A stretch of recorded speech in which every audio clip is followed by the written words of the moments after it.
Welcome to Biota Live. I'm Tom Barbalet, and this is a continuation of the Biota podcasts. For more information on the Biota podcasts, check out biota.org/podcast. We have a caller on the line. I believe it's Bruce Damer. Hello, Bruce. Hello, Tom. Good to talk to you. I think we've both been overseas over the past month and a bit, and we haven't had a chance to talk until now. So I'm looking forward to getting into this evening's discussion, which is with regards to the contemporary EvoGrid. But before we start, I have a few news and notes to go through, and then we'll get into this evening's topic. So, unfortunately, while I was away in Australia, I found out that the company I worked for in Las Vegas had closed unexpectedly. And as I'm an artificial life hobbyist and Biota is just a hobby of mine, I've decided to spend time looking for work, which means that there'll be a delay in the frequency of the Biota Lives as they come out in the near future. I have to apologize to the community for this, but also thank the folks that have already been in contact with me with regards to, finding work and these kind of things. So thanks to the folks who've already gotten in contact. What I will be doing, however, is recording sporadic Biota Lives like the one this evening. This is being recorded early Sunday evening, so we may try different times and days to see if we can fill the Biota Live stream. And also, as Bruce had offered and as others have offered as well, I'll certainly accept talk audios, conference audios, lecture, these kind of things to put in the Biota feed while we have a shortage of actual Biota Lives. So, Bruce, I know you're going to be doing at least 4 major talks in the next month with regards to the EvoGrid. I'm assuming you're going to record all of those. Yes, indeed, and they'll be available to Biota Podcast. Terrific. And if other folks are, if the folks at Grey Thumb or these kind of meetings want to record the audio, or if other folks want to just submit audio where they're talking about their project and asking for feedback, all these things are options with regards to the Biota podcast feed. So please feel free to submit audio to me, tom@nobleape.com, over this period, and I look forward to taking all submissions and we'll put them in the feed. So just before I got on this evening's show, I was checking through the iTunes-related reviews, and we got a particularly hostile iTunes review on the US iTunes Store. Folks can check it out who have access to the US iTunes Store. But I think the important thing through all of this is that we do have a lot of listeners, a lot of devoted listeners, and thanks out to the broader community that are listening in. But for folks who are going to discover Biota Live and the Biota podcast series, iTunes may be one of the ways that they can find out. So please go to biota.org/podcast and click on the iTunes link. And if you feel so inspired, please do leave a review about what you get out of the Biota podcasts and what they mean to you in some way to quell the kind of reviews that are being left currently with regards to the podcast. So, Bruce, you've been on a hectic world tour. I was looking back at the history of the EvoGrid, Bruce, and if we can kind of cast our mind back to about a year ago, you were talking at Grey Thumb, Boston.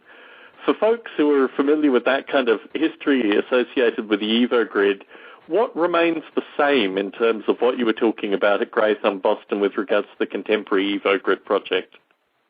Well, the initial EvoGrid idea was that we could either create some kind of common protocol where artificial life simulators could send objects back and forth, creatures and plants and environments, or we could create some kind of universal underlayer. And the point of the EvoGrid was to kind of get things moving in artificial life. The idea being, if you develop independent A-life systems, they only go so far, usually limited by the energy or the funds or the time that the person who's developing an individual system can put into it. And then suddenly the project kind of stalls out, or alternately the complexity of the system that they have developed is low enough, or the physics is not rich enough that the complexity gets more significant. So they reach a peak of complexity, and the system never generates more behavior after that. So you've got the problem of kind of maxing out A-life, what A-life systems show.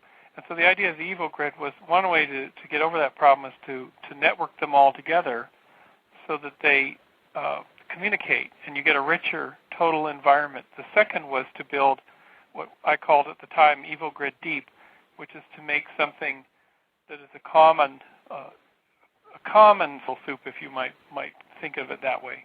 And in terms of what you've described with regards to kind of projects maxing out and also an understanding of complexity, I mean, these are two issues that we've also discussed in Biota Live, one relating in some regard to the quality of life, but also the maintenance and continued maintenance of projects.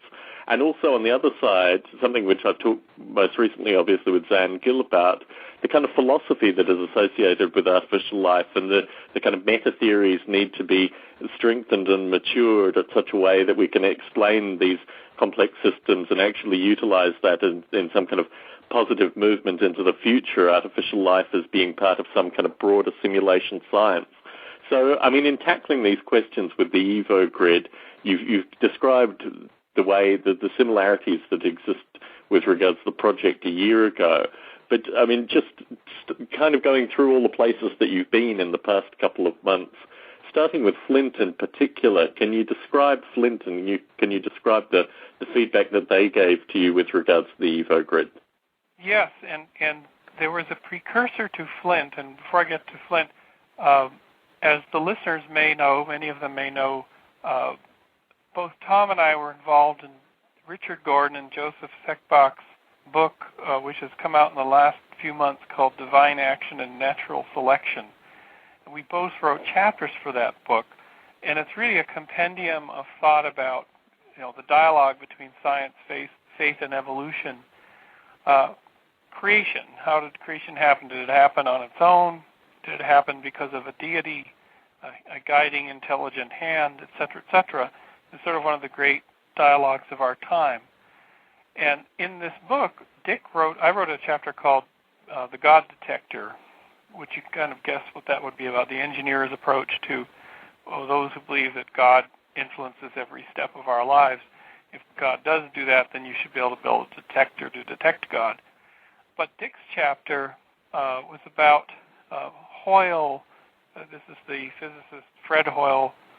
His theory about the tornado going through a junkyard of parts and a 747 getting assembled, or his comment, his sort of humorous comment about it.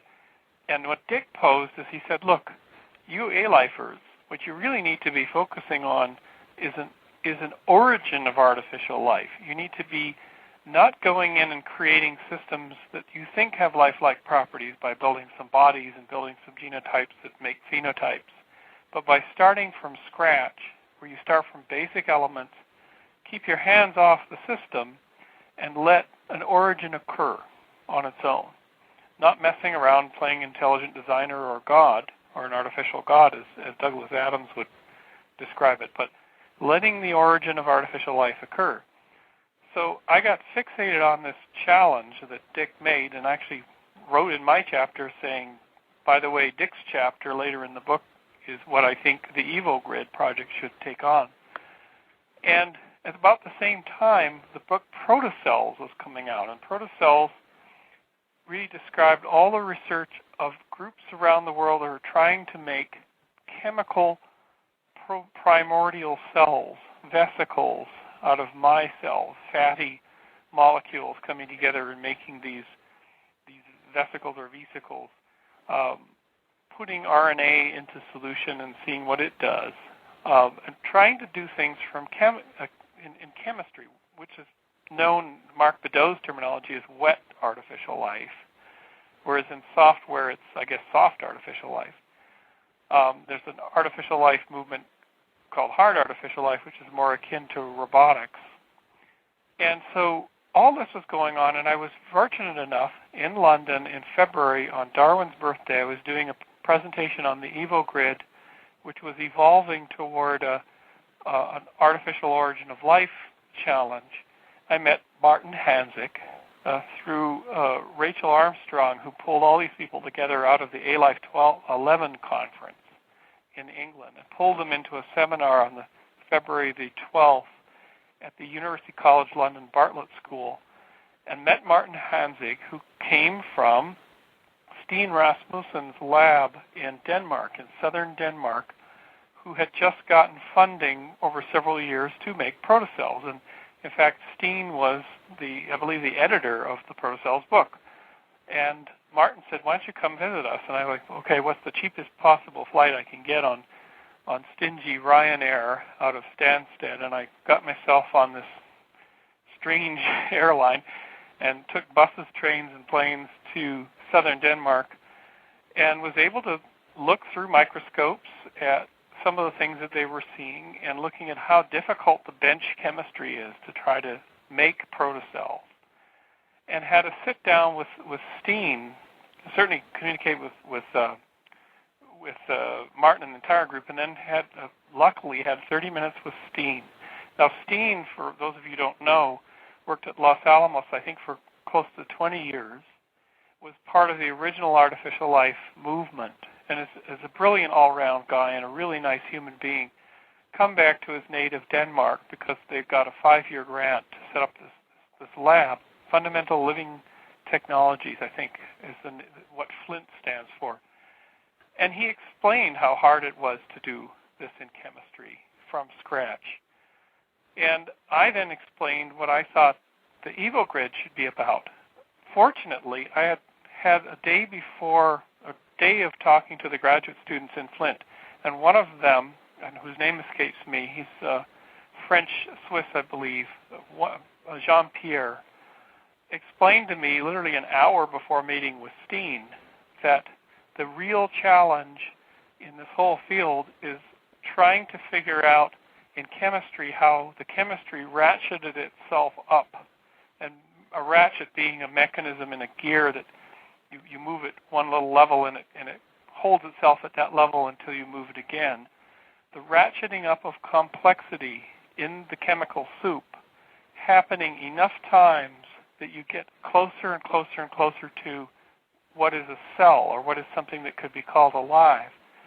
And he showed me his work as a graduate student in trying to grapple with this. And this is prebiotic. This is before the first cells. So the prebiotic ratcheting up of complexity, and I realized in a sort of flash of insight that this is actually the focus of the EvoGrid Deep. It's to create a simulator, not to create a lifelike system, that may be down the road, but to create an environment where you can observe the ratcheting up of complexity through these barriers, where you could pummel the system with some kind of a shock if the system had somehow frozen up and had consumed all of its resources, which we do see in artificial life, and it would be able to ratchet up and come up with more complex forms and more complex ways of dealing with its new environment.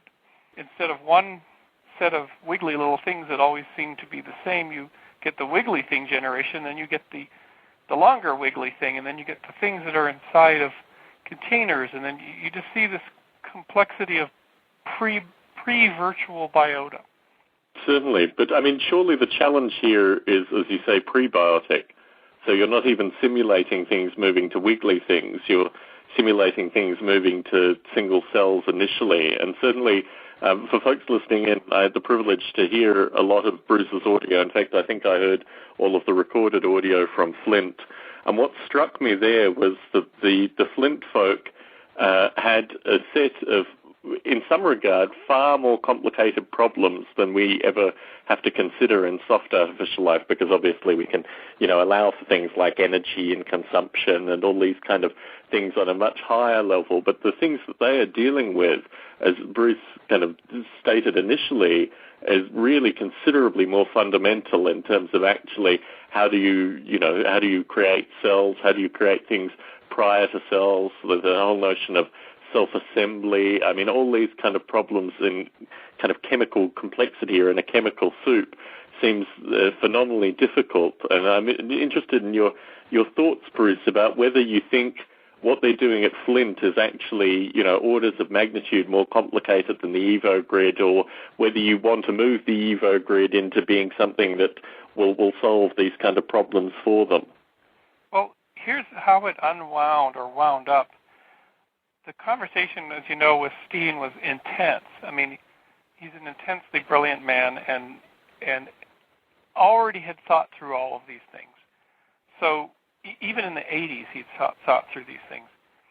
So he was saying, look, in chemistry, in wet lab chemistry, what we are doing to try to get these protocells to form is absolutely tuning the environment. We're tuning the temperature. We're putting in the right ingredients. We're trying to think about catalysts. We're thinking about surfactant, sort of oily, sticky molecules, and we're acting in a way as intelligent designers, trying to get this so close that we'll actually see something form. So one could ask the question, if you're having to work so hard to do this, was this ever likely? You're coming with a really narrow scope. So that was one direction. It led me to believe that, computationally, they're having to grope around in the darkness all the time, where they're saying, we don't know what's going to form. We can barely see what's there. We have a $500,000 microscope just to look in a very tiny portion of this solution and try to see if anything's happened. It's very hard to understand what's going on down there. They have a computationally horrendous problem. They don't know the parameters. They can't witness what's going on. And what occurred to me at that point was simulation is a light in the darkness. It's a light in the darkness for what they're trying to do. And if you based your EvoGrid on real molecular dynamics simulators rather than inventing something, you might help these people. And what Steen's comment was, he said, it's true. In the 80s and 90s, artificial life kind of invented its own universes. And so you could look at these properties of things coming out, but they were kind of, that's in the invented universe. In the 2000s, it would be much more useful if simulations tried to mock or emulate real chemistry, because it will help us. We need help. I mean, having Dick Gordon on the podcast and also my own reflection with regards to these kind of problems leads me to think that it's a bit like asking Isaac Newton to make an atomic bomb. I mean, we are so far away from the necessary underlying theory and knowledge that to put a simulation out there, and ultimately I think we can strengthen the kind of simulation science, the meta-philosophy, while we're developing things like the EvoGrid. But I think the challenge currently is firstly getting the wet artificial life folk to admit actually how little they know with regards to what they're doing, and you were very successful at that when you were at Flint. But also similarly, the background biology, the background physics. I mean, you talk about molecular physics with regards to biological structures like it's, 2,000 years old. I mean, I think certainly talking to Dick and the sense that I get talking with folks like Dick is that the knowledge associated with atomic and molecular chemistry leading towards biochemistry is not even in its infancy. I mean, as you say, it is in complete darkness. Now, this is, I'm jumping ahead slightly, but I think Freeman Dyson in your travels put this out to you very, very well with regards to his ideas of, really what you are doing is simulating the origins of the universe and then constructing from there in order to get to what he described as a garbage bag or a trash bag, and we'll get to that in some time. But I think this is exactly the problem. Just throwing simulation at this kind of problem will not actually yield a meaningful solution, or may not yield a meaningful solution, without a good deal of kind of meta-simulation theory, which doesn't exist currently. I think it's kind of catch-22 in some regard, because what the folks are doing at Flint is, as you say, really kind of stumbling around in the dark with hopes that, they'll find what they need to find. And the issues associated with atomic and molecular simulation associated with biological systems may not actually yield the answers. I mean, I think I was watching Peter Newman in parallel to Bruce doing his tour, has been writing a particle simulator, and I've been watching the development of that in parallel. And I think looking at the particle simulation in particular, it strikes me that it's subparticles that you really need to be simulating with regards to these biological processes. I think of our mutual friend Lorenzo and his associated biochemist friends, and the way in which they talk about covalent carbon bonding and these kind of things, which is fundamentally subatomic, and the beauty and the structure that comes through these things. I mean, if you just start at a kind of atomic or even molecular particle level, you won't be able to get that kind of subtlety. So in terms of these kind of complexities, I think the challenge associated with the EvoGrid is, should we start in our current universe with our current knowledge? Should we create a whole series of additional parameters, which may be what Peter is doing as we're talking?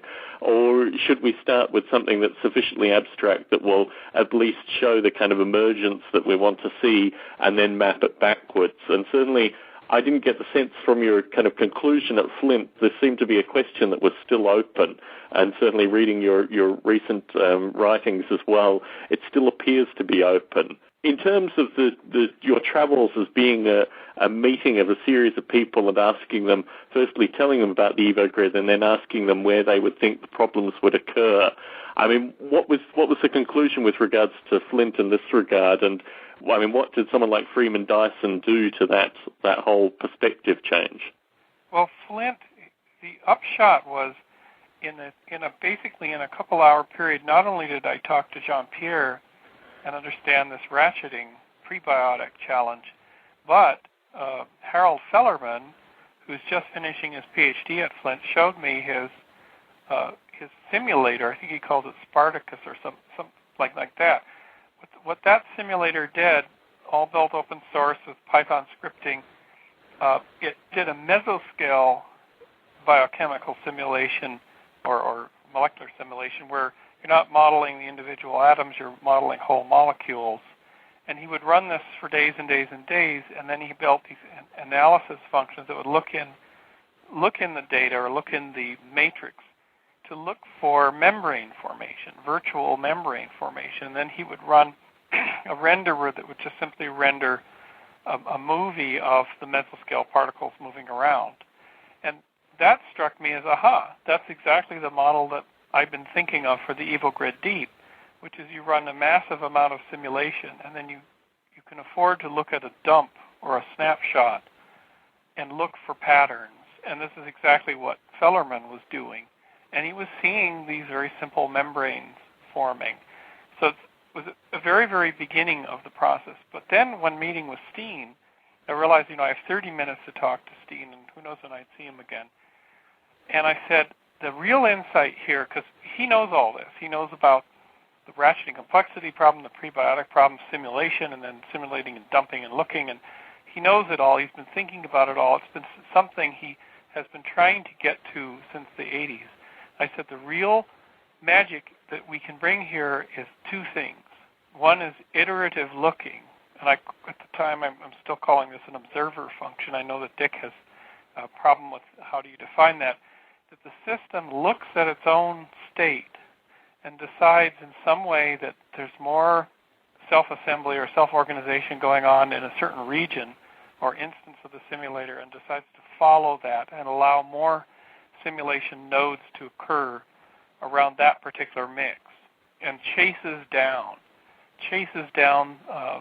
further self-organization in an automated fashion rather than visually looking at things and deciding, which is what the the artificial life community has been doing for a long time.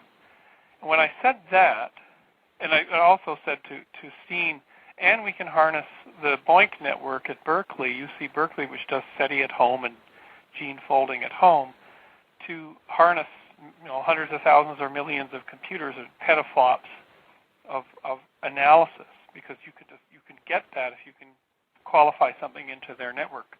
And I know one of the people who works on the network. And for a second, I saw Steen do what Malcolm Gladwell calls blink, where he blinked and he went quiet and he said, "That's it. That's the answer. That's how to do this." And I knew, okay, it's done. He's seen that this is worthwhile doing, and of course this has been done, but he sees a new technique that may actually work. And from that point on, he got quite excited and was saying, "You're tackling one of the core things in artificial life research that I've been thinking about for 20 years. It's just that I've never been able to get to it, and it is this issue of simulating the prebiotic ratcheting and showing in principle how it works." So that was the upshot of that. Was Steen wanted to work on the in some way supervising or otherwise supporting the effort. Certainly, and he also asked you to chair a stream at Artificial Life 11 with regards to this exact problem, didn't he? Yeah, actually Artificial Life 12, which will be 12, held. sorry. It will be held in Odense, the home of Hans Christian Andersen, in the summer of 2010. So this is tremendous news, because it allows us as a community, even Biota behind this, it allows us to create a modest track about this theme and start it as a subfield. It's always been there, but it's to be officially started as a subfield within artificial life. Yes, I mean, certainly Dick's feedback with regards to Mark Badeau, which I also passed on to you, this idea of survival, i.e. not being eaten, eating and reproducing, being central to soft artificial life, and just working a way to bridge the gap from wet artificial life to soft artificial life seem to be a theme with regards to your discussions at Flint as well. But certainly as you're phrasing the problem now, it really is even lower than that in terms of what they're trying to do at Flint and what your aspirations are with regards to the EvoGrid. So I'm not sure, did you then return to Smart Labs in the UK, having been to Flint? And I can't remember. Here's what happened, and it's all getting muddled in my mind, but I did two parallel things.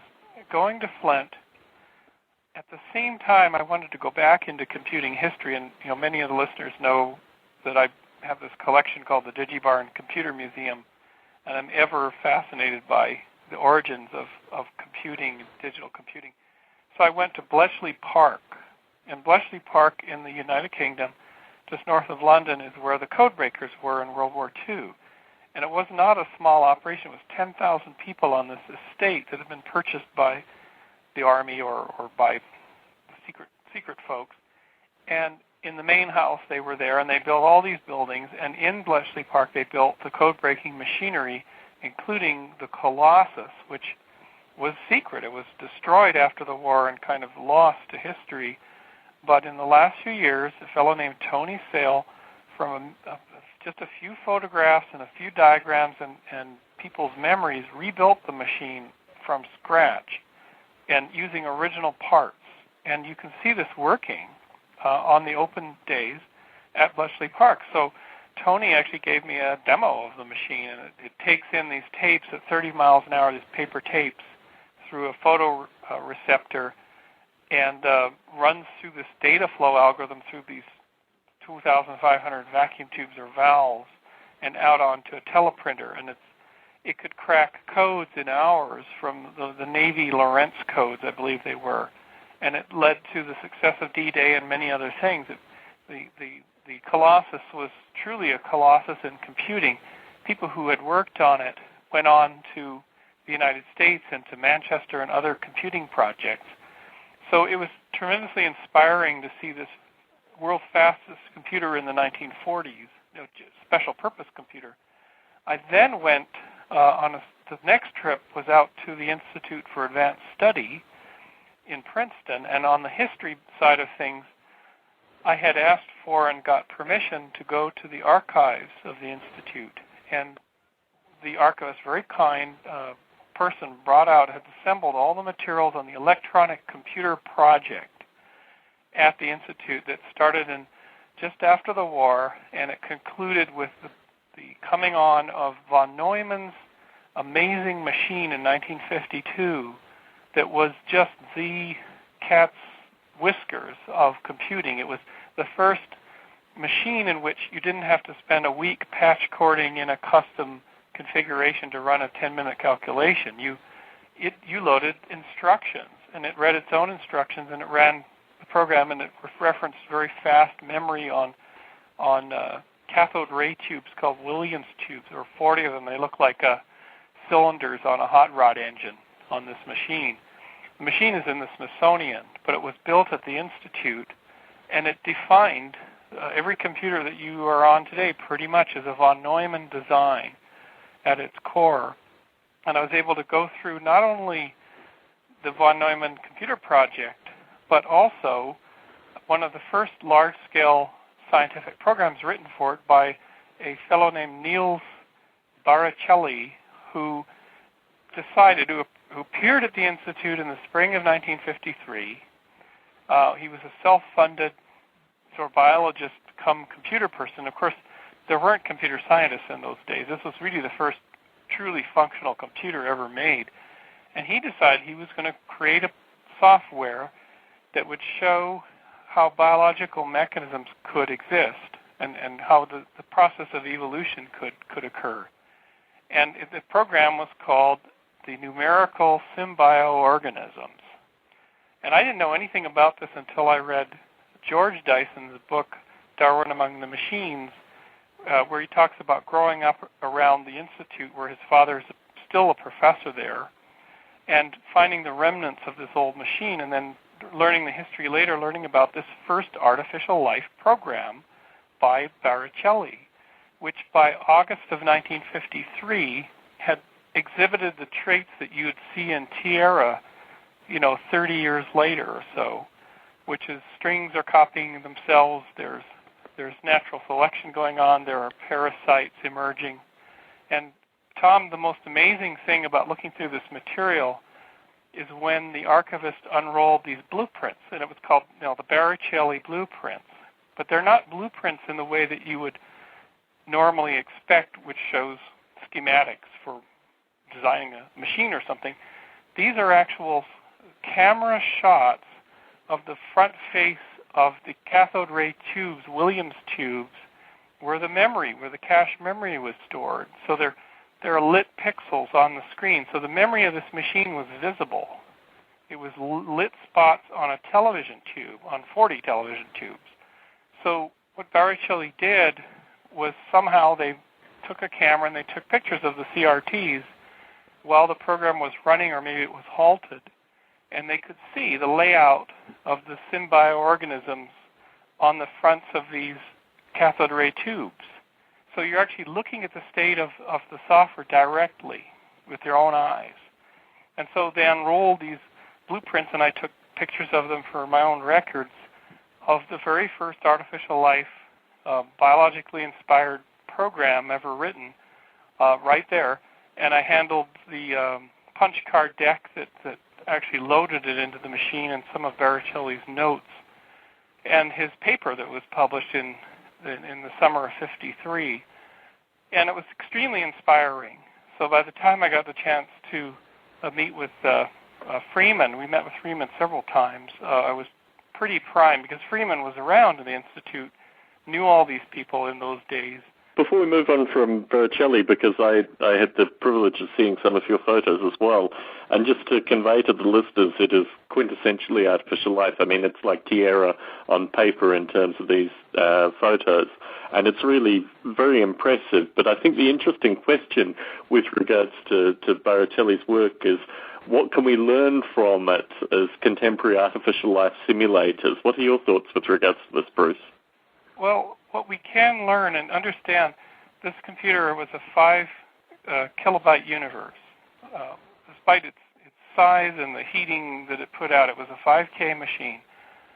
And in 1953, first machine to run a stored program, and so one of the first 2 or 3 programs for it is artificial life, and it generates all these properties. And then Baricelli writes in his paper and some subsequent interviews that, of course, these things are just numbers, and they exhibit a certain complexity, but it never seems to go beyond that, and it sort of maximizes it. And we need a richer environment, far, far richer, to get anything other than things that have the sense of being alive.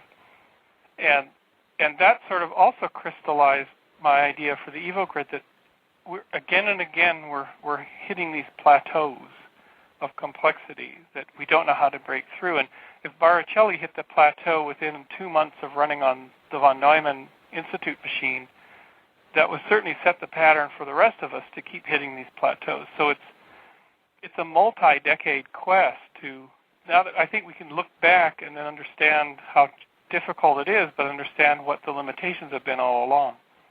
But certainly, returning to this idea of the meta-philosophy, and as we talk about Freeman Dyson in particular, this is very critical. But, what you see with regards to Baricelli is perhaps that Tom Ray, when he created Tierra, didn't necessarily have Baricelli's work at his fingertips. He may have, who knows. But, I think in terms of like a progressive intellectual movement, it's staggering to think that these works exist out there in an ether. This is fundamentally your virtual world timeline as well. Collecting together the history of artificial life is actually part of the problem in terms of understanding how we move it forward as a progressive intellectual movement. But I think the issues with regards to complexity, again, goes back to this idea that artificial life needs to be taught in a unified fashion. There needs to be, a proper academic strain that is artificial life, that is very different from, other fields in academia. And from this kind of maturing intellectual community, obviously the development will come. What you see with regards to Baricelli through to Tom Ray's Tierra is in fact a complete schism intellectually.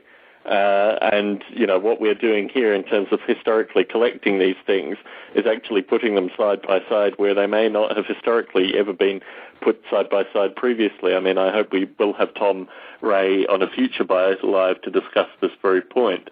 But I think the issue with regards to the how much processor you need or how much underlying technology you need or these kind of questions, as the complexity of the simulations have developed in artificial life, these metrics have changed dramatically. And I think the issue is that we need an underlying science, an underlying understanding to what these changes mean in terms of broader complexity before we can answer the kind of questions about where these walls actually exist. I think what's interesting with regards to the EvoGrid, which we seem to continuously be returning to here, Bruce, is this idea that in one sense you can run the EvoGrid and create the simulation and see what happens, but there needs to be a lot of understanding and science and study that goes into the process in parallel in order to yield answers to the questions that means that we won't have these kind of glass ceilings in the future. Into beautifully here, Freeman Dyson, who I have been referring to in previous Biota podcasts, particularly because of his background in global warming, particularly with regards to simulation. And somewhat ironically, he was interviewed for the New York Times on this very issue just before you met with him at some stage in your trip. But, talk a little bit about Freeman Dyson and what insight he brought to the EvoGrid. Well, interestingly enough, we had met a couple of people who knew Freeman the night before, one particular gentleman who kind of prepared me. We met them at the house, the guest house for the Institute, and he was saying, look, Freeman is a maverick. Freeman is, he's an iconoclast. He's one of the great minds of our time. He's also very English, and I think, Tom, you understand the references. Certainly, of course. And if you open your mouth and you say 2 words and he decides to take the conversation from there, you have to let him do it. From that point on, you just follow where he goes. And he was basically giving me a sort of a worst-case scenario, or maybe best case, because Freeman's already figured all this out and thought this out. And having read his Origin of Life book, both editions, the mid-'80s edition and the 1998 edition. I mean, in there, and understand this is a mathematician turned physicist who worked with Richard Feynman, unifying parts of quantum electrodynamics and stuff that I don't understand. He was also on Bomber Command in World War II. I mean, he's had a profound, in terms of every aspect of kind of intellectual discourse. I mean, whilst he wasn't at Bletchley Park, he was dealing with the information that they were getting from Bletchley Park fundamentally as well. I did mention to him during the first meeting that I'd just come from Bletchley Park, and he perked up. Who has come to me just come from Bletchley Park after having seen the Colossus? I mean, this sounds like something 60 years ago. Of course, he may never have seen Colossus, and very few people did that need to know.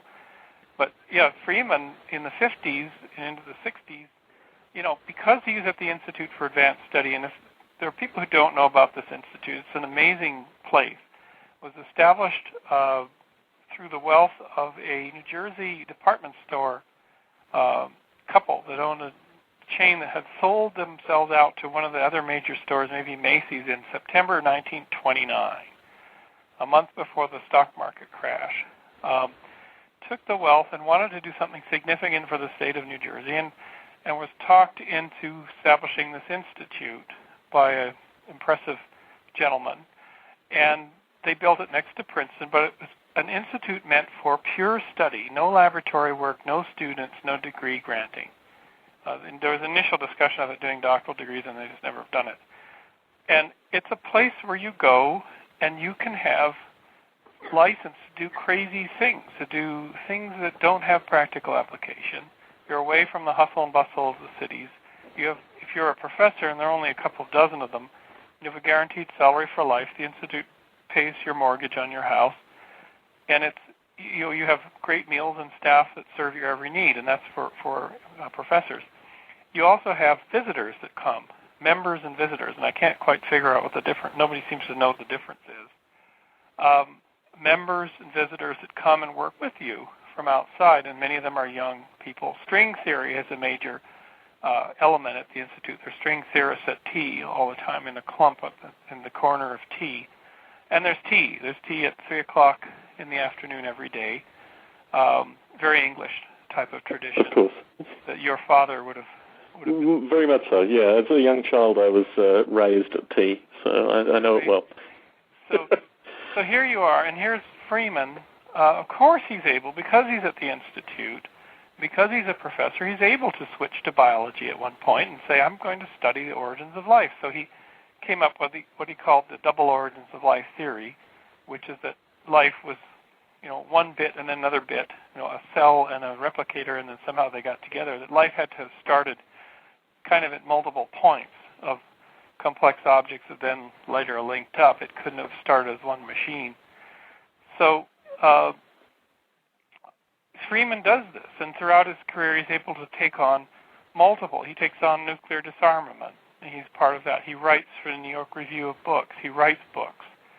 An amazing gentleman. So here we are sitting in his office. So we meet him at tea. Pete Hutt, who's my host and my entree, who's a professor at the Institute, he's an astrophysicist who has his own department there, takes us in to tea to find Freeman. We have an appointment with him at 4, and he's starting to rush toward the door because he realizes he's late, and Pete says, here they are. And, oh, good, I don't have to hurry. It would save you having to rush off. So he leads Galen and myself to his office, and we strike up, I was very relieved for Galen to be there, because we strike up conversation. She's such a good conversationalist about his passion for nuclear disarmament, about his passion for astronomy and what is he working on, and we talk for about 20 minutes about that, and then I find out that his wife, Inna, is from East Germany, so I talk about my life in Prague in the 90s and tell him some really good stories, and I thought, okay, he's probably a story person, because we know that he goes to the play readings every month that are held, Institute play readings. And so that really kind of warmed the whole thing up very well. And then he turns to me and says, so, this is the moment that one fears. So, why have you come to see me? So instead of being in the deer in the headlights of stark raving terror, I just kind of casually launch into all of the collected ideas of the past several weeks that I've been traveling around. I've been collecting these ideas, and in fact, I had started a PhD in 1985 at the University of Southern California, which was the precursor idea to what I'm working on now, and I'm getting back to it after 24 years. And I thought he might be able to relate to that, as he had, I guess, never had gotten his PhD at Cornell, but they admitted him as a professor. But I told him a bit of my history, and then I launched into the EvoGrid in its sort of most crisp form that I could get it at that time, which was about this complexity and ratcheting up and prebiotic simulation. And after, I can't quite remember, I didn't record this conversation because I felt it was maybe a little bit intrusive. We were able to record the second meeting because he had told us the New York Times reporter had forgotten to bring his recorder. So I said, can I record from this point on? So after about 15, 20 minutes of me babbling on and having him completely staring unblinking at me, and I'm thinking he's either thinking I'm a complete nutter trying to figure out how to get us out of the office as quickly as possible, or something's going on. And I stopped in some crescendo thought of some kind, and he said, "Oh, delightful." I thought, oh my goodness. I said, "Delightful, is that the same as mad?" Because a British academic at UCL had declared me mad. And then he cocked his head a bit, and he said, "Mad is not necessarily a bad thing." I thought, there you are. That's the English, right? That is the English. Mad means, what an outlandish idea. I wish I could work on it and not risk my entire career, but you're lucky to take a stab at such an interesting thing, but you're mad anyway. There's a bit of envy in mad, and there's a bit of criticism, but a bit of wish I could be working on this, and I've got this dull job. So that's what I got from Freeman's comment. And then he stopped, and I think it may be age, but it probably is the way he works. He stopped, and of course I was luckily smart enough, and maybe through Galen's guidance, to let him think. And he would stop and think and ask a question, and I would answer it, and he would ask another question, and I would answer it. And then he said, he actually got up, and he said, "Can you add me to your email list, please?" I thought, okay, that's it. I was going to ask him if he would advise the project. He just said he wants to be able to see materials from this. I said, we've got some early demos on the computer and some funny movies. And Galen said, we're thinking of coming back next week. And he reached over for his address book and said, "Oh, wonderful. Let me put you in the schedule." And we thought, oh my goodness, he wants to see us again. We're not just the nutter couple with the funny colored hair, more in Galen's terms. So he put us in for Thursday of the next week, and he said, I have to see you then because I'm leaving for Kazakhstan on Saturday, to watch my daughter, maybe go into space.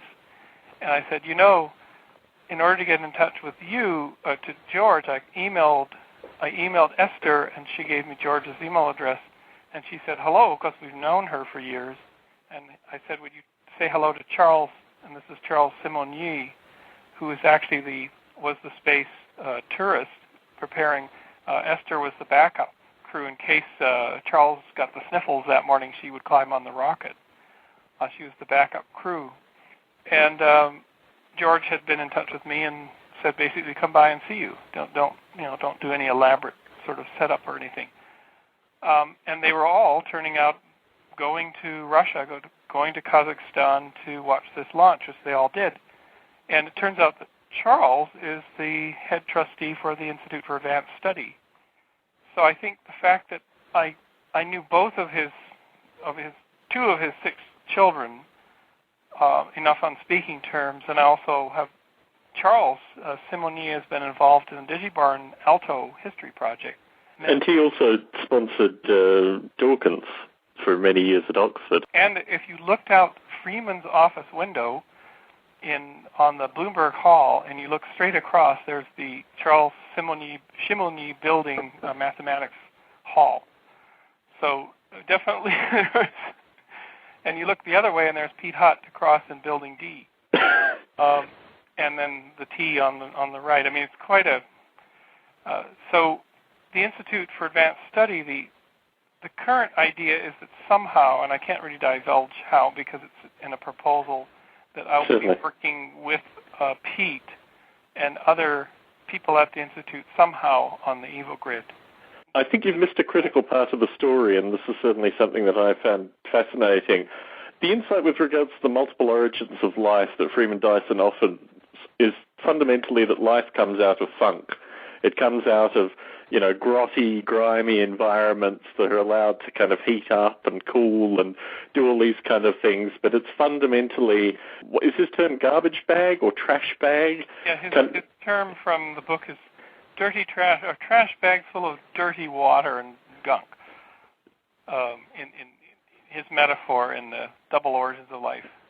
And I think certainly listening to just the 6 minutes of audio that you did record with him, he was returning to this theme with regards to the EvoGrid, that really what you were doing in the EvoGrid was kind of even the dirty, grotty trash bag. This was something where you were actually trying to work out ways of kind of cobbling the funk together in order to make something that could yield simulated life. I mean, was that your understanding as well, talking to Freeman?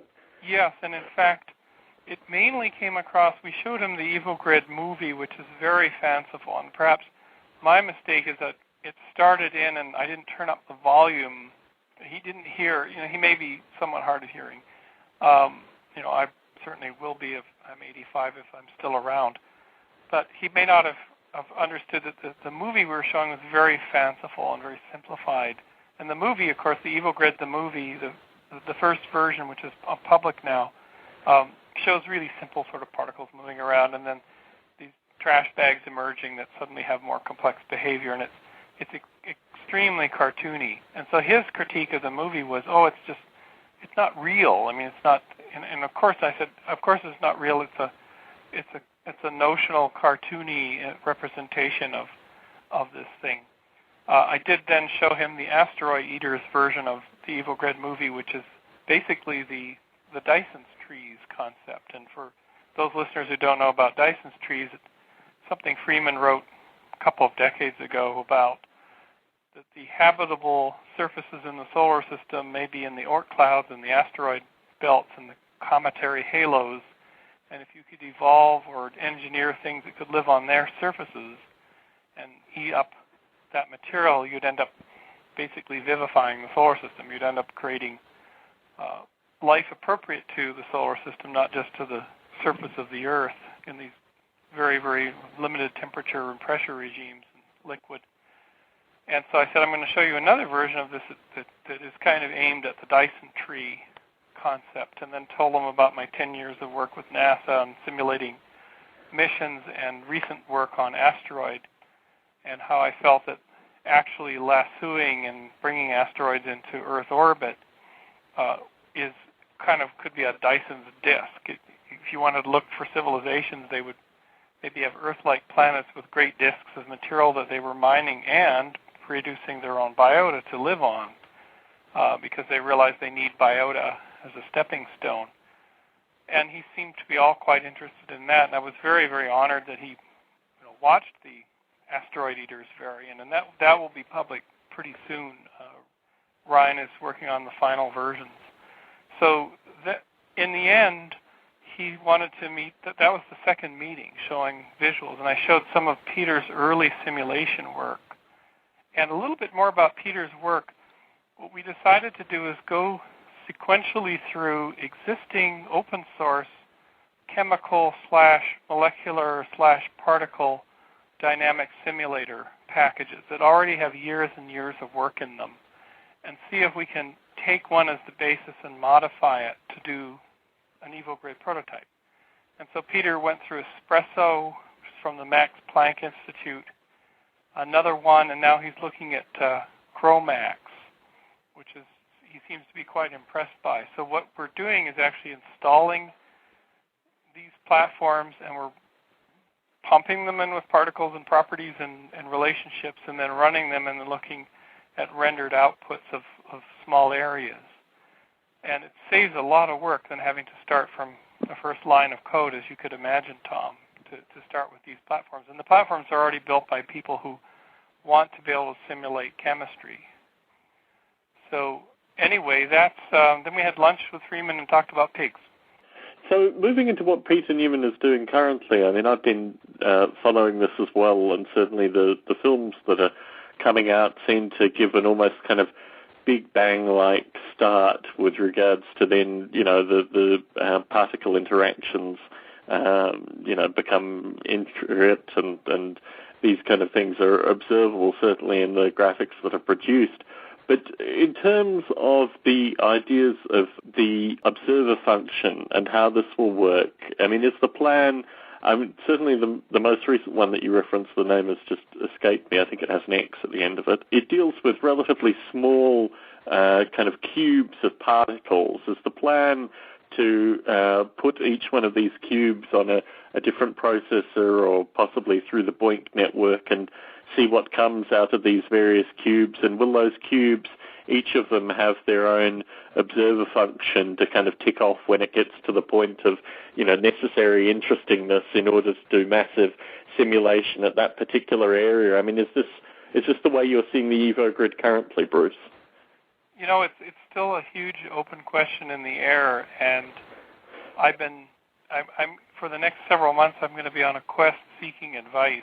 We met with Paul Pangaro in New York City, who knows about some of the pitfalls in AI. He's a tremendous, knowledgeable person, and I'm actually asking everyone who will listen about what they would do, because I think, yes, you could visualize it. And the proposal that I've sent you today, that is the next 2-page crisp summary of this thing, shows Peter's concept of a tree of simulations, where you're following, you're looking at emergent complexity and how on earth do you define what is interesting emergent self-organized complexity in the simulation. I mean, that's another huge area on its own. And then you're deciding to start more simulation nodes and variants. You could vary the physics slightly. Now here's the other chart that was sent in the document for you, the alpha, beta, and gamma chart. What I realized, and this is coming back to something you said earlier, Tom, do you try to be very faithful to chemistry and run the simulation and see if something happens? Or do you decide you're going to do abstract universes, just like A-life normally has been, but with a lot more parameters, a lot more rich physics, and a lot more parameters, and vary the physics?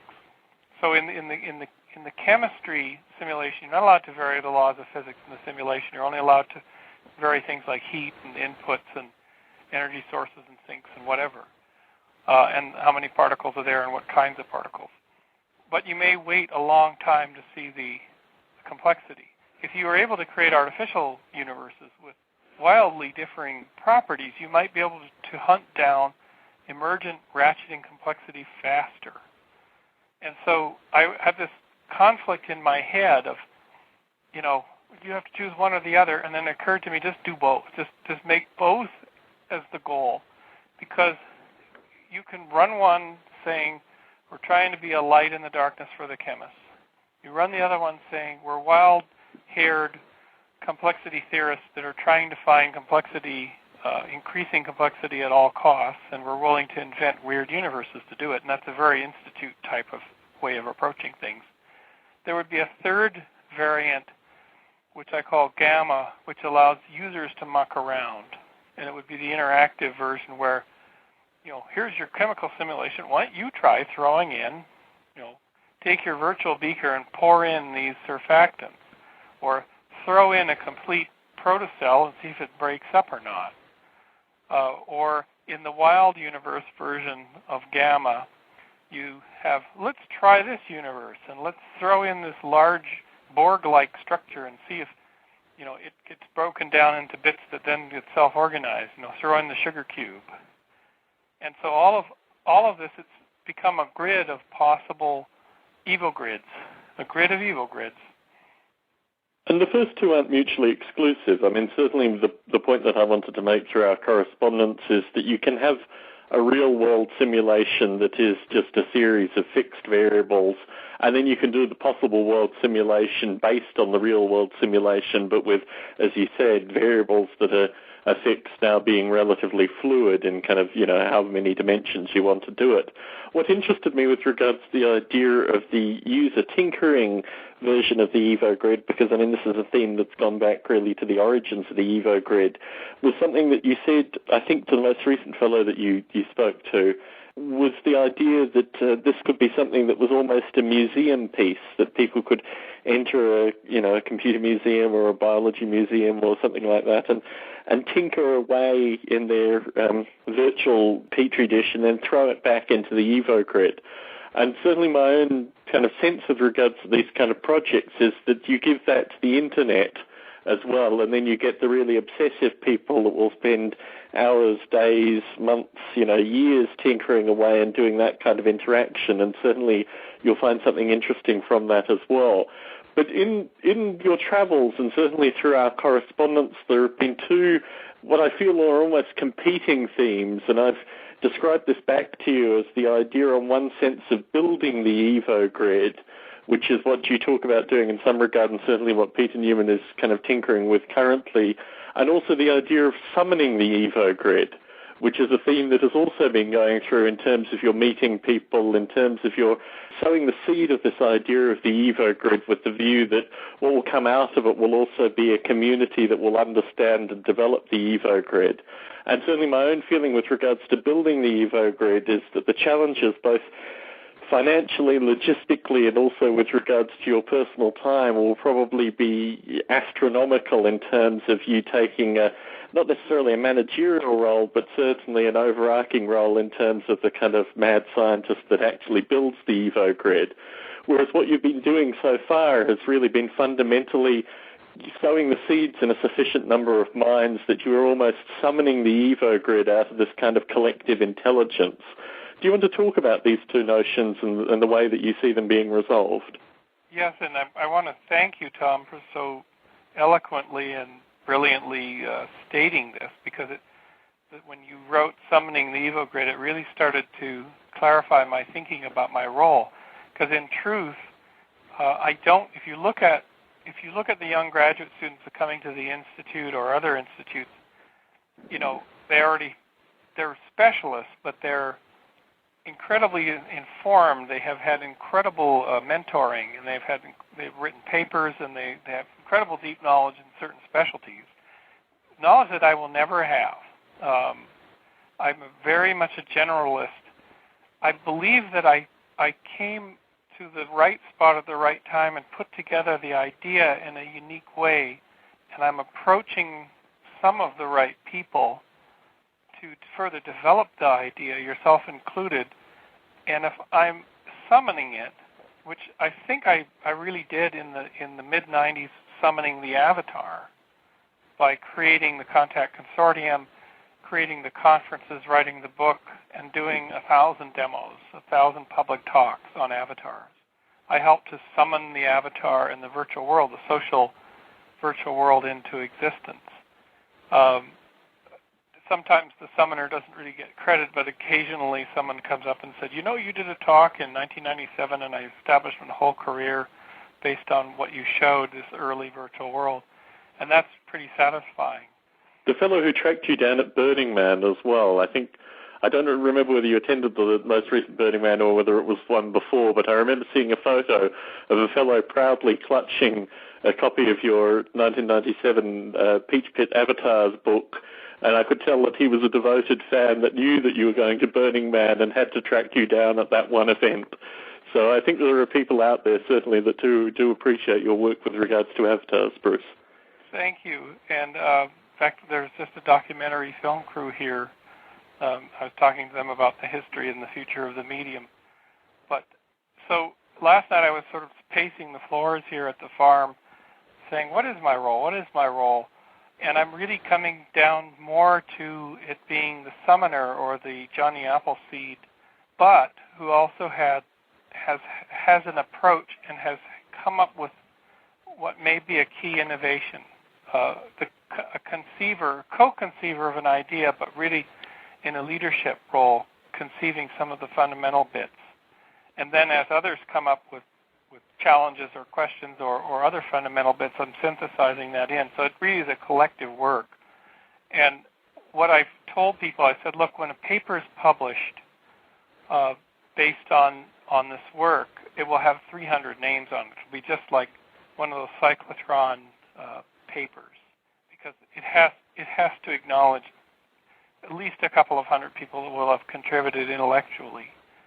So it does, and you're absolutely right, this is an industrial scale enterprise. It's like the Human Genome Project or SETI at home, and it's industrial scale, and it will need an industrial scale budget. And at some point it will have to be justifiable to investors, perhaps initially to private philanthropy, and then the outcomes of what is really fundamental science. It's fundamental technology and science, and it's fundamental biology and fundamental mathematics, that will produce a whole generation of really valuable tools that you could use to fight cancer. And one of the people advising the project is a cancer researcher, and she says, if you can do what you're saying with all of these particles and these interactions, you could fabricate the model of a cell with millions of millions or hundreds of millions of parts, and we could fabricate even a small portion of a cell, get it close to some kind of fidelity with a real cell, and we could actually start studying cancer from the inside out. Because that is something that you could definitely sell to the biomedical community. So, in a short answer to a long answer to a short question, you, Tom, are definitely helping me to decide what my role is, and it may be the summoning role. So the final hard question for the evening, and I did run this one past you earlier, so it isn't completely out of the blue. I've followed, obviously, the history of the EvoGrid progressively. I mean, obviously, from doing the early Biota interviews with you leading up to Biota Live, and then the early Biota Lives relating to the EvoGrid, and certainly, I think, Dick Gordon and I regularly compete with regards to this title, but in terms of listening to and viewing all the possible EvoGrid-related stuff, I'm trying to keep up as much as possible. One of the interesting narratives that I've been following through, and obviously it's a mildly selfish narrative, is with regards to the role of Biota in the EvoGrid. And certainly when you start introducing folks like Freeman Dyson and also people like Pete Hutton, obviously, Steen, and in fact everyone at Flint, these are people who fundamentally can also contribute to the Biota community as well as the EvoGrid discussion. And perhaps I've been negligent with regards to replenishing your Biota CD stock, so you weren't able to hand out Biota CDs as freely as you had previously in the EvoGrid development. But my interest is, how do you see, firstly, the broader Biota community, but also Biota as a movement interacting with the EvoGrid development? Do you see the EvoGrid development really being the new narrative associated with Biota, or do you see them being two distinctly different things? And how do you see it all fitting together in the future? Well, I think a lot of this is going to, as I gear up, and many of the listeners may not know that I'm attempting in the middle of all of this to obtain my PhD degree in 3 to 4 years from this work, from some kind of outcome, because I started it in the 80s and there wasn't computing power, no one understood what I was talking about, and I've really sort of as a life thing, I'm trying to actually get that final degree, the terminal degree, which is a great name for it, before I'm too far into my 50s, but I'll be 47. I'm 47 now. Not the oldest PhD student in the world at this point. So that's all part of this, and that's what will keep me writing to deadline, whatever it is I write. But also this upcoming A-Life 12 track is going to draw quite a bit of interest, And I think it could be that Biota and Biota Live and the Biota podcast could become a really good home for the characters, the personalities, the extant issues, and the points of view that lead up to that A-Life 12 track, which would be then also recorded to be rebroadcast on Biota. And that might be a great mission, because in a sense one could also say that the track is co-sponsored by Biota, thereby edging us back toward our past as a conference hosting organization, but we would actually be hosting a conference, a mini conference within A-Life, which is a wonderful merger of two parallel tracks, one well-known, the A-Life conference, and one less known, the Digital Biota conferences. Certainly. But in terms of folks such as, Adam Eremenko, obviously people like Justin Lyon have contributed, Gerald, myself, Dave Kerr. There have been a wide variety of contributors to the early EvoGrid discussion with the view that this was going to be a Biota project fundamentally, that the Biota community would come together and contribute into this thing that was the EvoGrid. Now, this became the EvoGrid Broad in some regard, which really is the responsibility of the community to continue with. But in terms of the new EvoGrid, in terms of Bruce Damer, as he will talk in front of the Contact Conference and also bots and various other things in the next couple of months, how is the Biota community part of the current EvoGrid development? And do you see them merging? Do you see Biota becoming the EvoGrid development? Do you see them running in parallel as just an instrument of discourse into the EvoGrid? How do you see the two things holding together? The main way I see it holding together is that the people like Adam and Gerald, yourself, who have built A-Life systems and observed them over, in your case, well over a decade, I think you have a fundamental understanding that ordinary mortals don't have about the challenges of emergent complexity and the ratcheting up thereof. You have a fundamental because you've been watching things. And in a sense, the subconscious has been absorbing things, and you've been experimenting for a long time. So I would say that every single person who's been on this podcast and has contributed to the evolution of this idea is a co-collaborator. We have another caller on the line. I believe it's Dick Gordon. Hello, it is Dick Gordon. Hello. Dick, do you have any questions for Bruce, or do you have any comments that you'd like to put in the podcast with regards to the EvoGrid? Yeah, I've been thinking through this ratcheting problem, and while you guys were talking, and it seems to me that one can make a correlation. The correlation would go the following way. What ratcheting is effectively a system changing levels of physics. And I gave that analogy in an email I sent you guys about the interactions of molecules can lead to surface tension, but surface tension in some sense doesn't exist. It's an abstraction that we make. Nevertheless, it's commonly accepted in physics that you can use surface tension as a physical concept in many situations without having to go down to the molecular level to simulate it. So the idea I'd like to put forth is that ratcheting is equivalent to a system using different levels of physics. And the way to handle that in general nowadays is what's called a multi-scale physical simulation. Okay? So we have a three-way correlation: ratcheting, levels of physics, and multi-scale physical simulations. Now, in a sense, modern physics can't handle these higher-level physics concepts like surface tension, in the sense that there's sort of an independence of the physics at the two levels, and you have to do extremely complicated simulations in order to find correlations between the levels. Okay? So in a strange way, physics itself is in the same problem, has the same problem of dealing with these different levels that we deal with in living organisms. Okay? So what I'd like to suggest is that, okay, let's accept this situation in terms of the philosophy of physics, and just say, okay, what's the observer function that Bruce is postulating? What the observer function needs to do is recognize when different levels of physics need to be invoked. And that's its primary function. And then switch to a different level simulation. Okay? So that's what I think in other words, there's a way of rationalizing this without invoking an intelligent design approach where the observer is something standing off to the side guiding the evolution. All it's doing is switching levels of physics.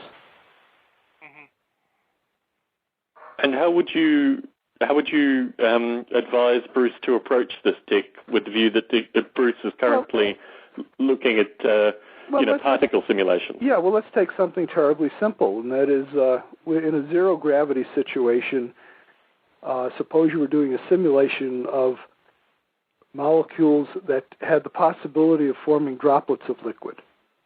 So what your observer function would do is look around for droplets. Now, once it found them, it could then group the molecules that it finds are roughly in the form of droplets, and now invoke a higher level physics simulation for the whole group, where it's replaced by a sphere that is simulated with surface tension. And then, for example, if two of them coalesce, we have formulas for the coalescence of two spheres of a fluid of known viscosity that don't require simulating the motion of the individual molecules. Okay? But aren't you through the observer function, aren't you kind of leading the pathway towards what you're trying to look for in some regard? Yes, you are in a sense. And in the sense that we haven't solved this problem in physics in general, what I'm saying is instead of trying to solve everything at once, accept this problem of physics not able to handle these multiple levels in a philosophically nice way. Just accept that and say, okay, we'll write an observer function whose only function is to recognize when a different level of physics should be applied to basically speed the simulation. Now, the problem, of course, is that, as the levels increase, then we have to understand the physics at the different levels. Okay? But, I think that's let's get a couple of steps of this done and then worry about the more esoteric ones. I've been reading. But in terms of the multi-universe problem, Dick, where you may actually have certain universes which get to droplets faster, do you then say that those universes are the better universes for what you're going to be simulating? No. I'm saying just let's stick with our universe and just use the physical parameters for our universe. I mean, there's no reason to assume other than non-life went to life within our universe with its physics as we understand it.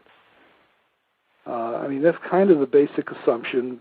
Bruce put it beautifully in his article in the Creationist book, that there's an assumption which a life makes, and that is and it's a basic assumption, and that is that it is correct that that you can get life from non-life. And as long as we make that assumption and put in realistic physics of the universe we're in, I don't think we can go wrong. We could go wrong in that it might not be adequate, but I don't think we can go wrong in that basic assumption that most people make. But in previous Biota lives, you've actually made claims with regards to our understanding of the physics and the adequacy of our understanding of the physics associated with this problem. Well, yes, at some point. When we hit the level of consciousness, I don't think we know what the hell to do. I would agree. What is the physics of consciousness? But Bruce is starting way below the cellular level, so let's not worry about that yet. No, I'm even talking at the cellular level, or perhaps I misunderstood the way that you framed the problem previously. My understanding from talking to you previously is even at the cellular level, as you take it from basic atomic physics, there are still so many gaps in our knowledge with regards to actually assembling things to the cellular level. Yes, this is correct, but so what? If we only invoke real physics and see what emerges that matches some real physics, we're okay. I mean, at the level Bruce is dealing with, for example, one might switch from molecular dynamics to Navier-Stokes equations for fluid flow. Okay, that's the kind of thing I'm talking about.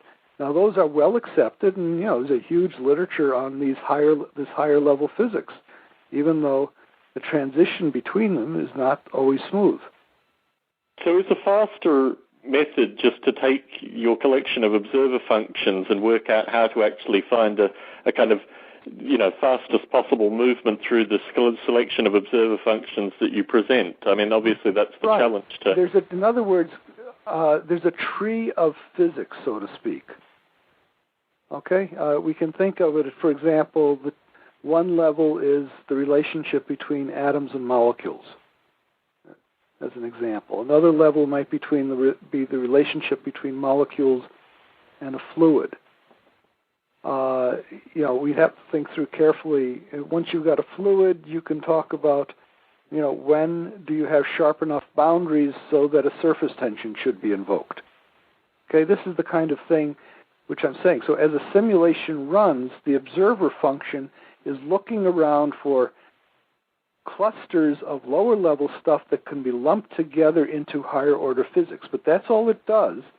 It's just saying we can approximate what's going on at the molecular level by this higher level physics, and we're going to switch to that higher level physics now.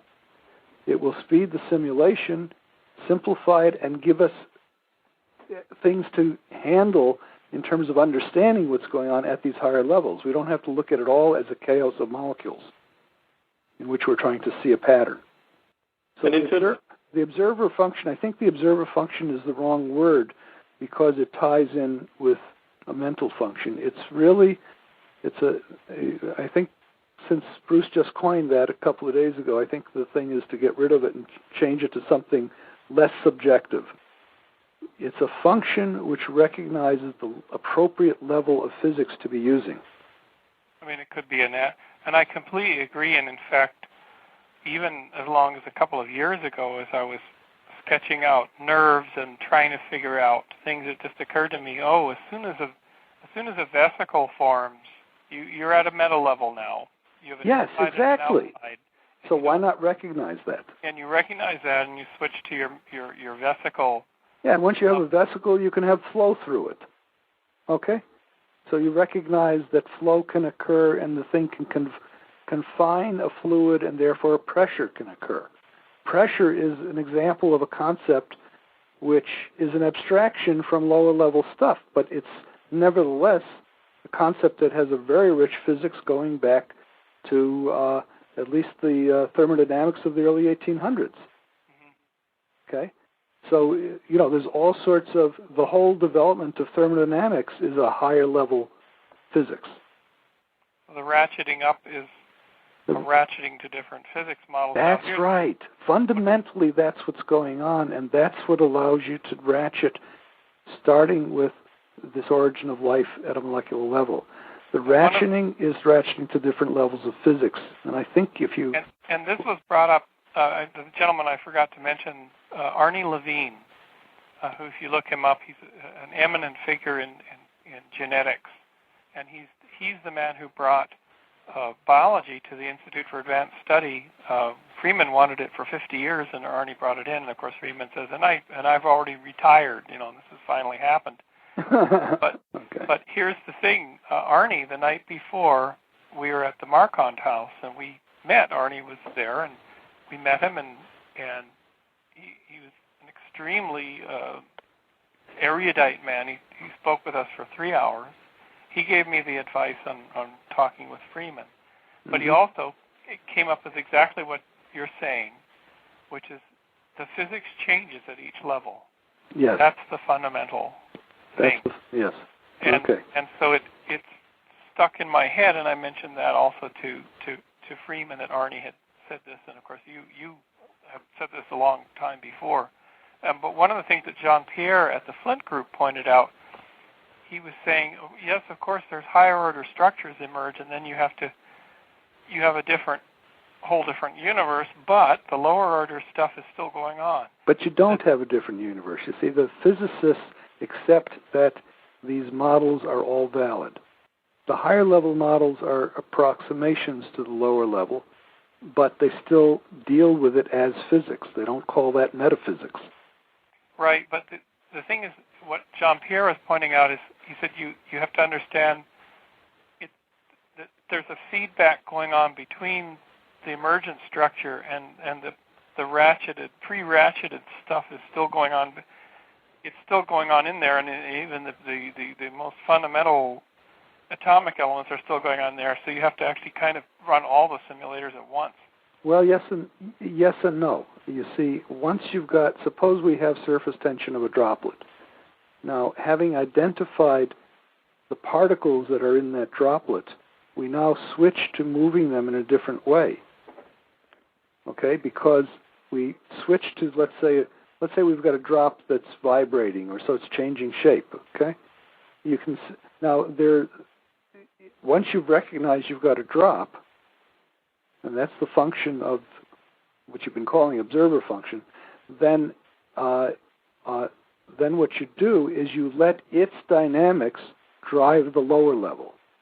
In other words, if the droplet changes shape because of the surface tension effect, let's say you've got gravity so it flattens or something like that, then you move the particles within to correspond to that shape, right, rather than doing both simulations simultaneously.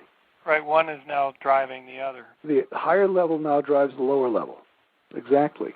Well, I'm sorry to cut you both off, but unfortunately we've run out of time, and as Gerald and I were burnt previously with regards to Blog Talk Radio cutting the audio, I think it's probably best that we conclude the discussion currently, and I'd like to thank you both, obviously Bruce for coming and giving an update, and Dick for instigating more conversation into the future.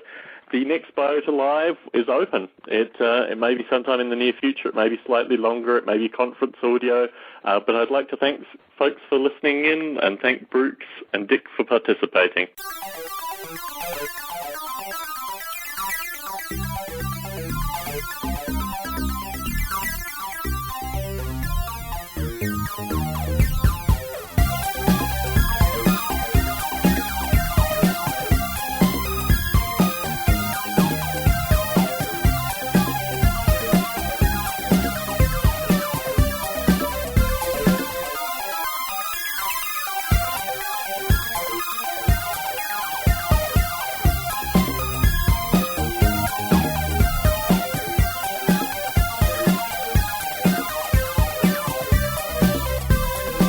you.